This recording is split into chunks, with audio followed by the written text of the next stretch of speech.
How to cope with sad news.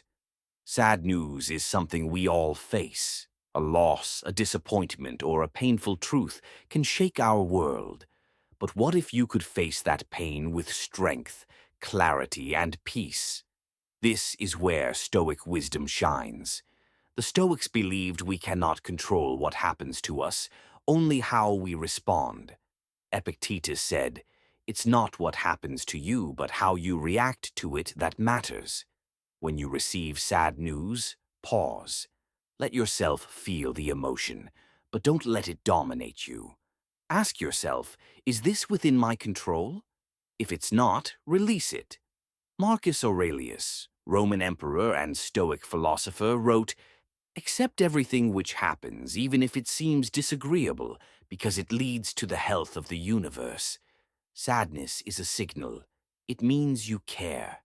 But fighting reality only deepens your pain. Acceptance doesn't mean apathy. It means choosing peace over resistance. Seneca reminds us, "Difficulties strengthen the mind, as labor does the body." Use sad moments as fuel. Reflect on what this experience can teach you. Is it calling you to grow, to let go, to love more deeply? Sadness can be a teacher if you let it speak. The Stoics practiced premeditatio malorum, imagining misfortunes before they happen. It wasn't pessimism, it was preparation. By contemplating loss, they were ready when life struck. So, when sad news came, they didn't crumble. They stood firm. You can too. Here are 3 Stoic tools to help you cope. 1. Journaling. Write down your thoughts. It brings clarity. 2. Negative visualization. Imagine worse scenarios to gain perspective. 3. The view from above. Zoom out. See your life as part of a vast, interconnected whole.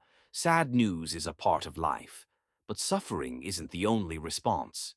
With Stoic wisdom, you can meet pain with courage, face reality with peace, and carry on with purpose. As Marcus Aurelius wrote, "You have power over your mind, not outside events." Realize this, and you will find strength,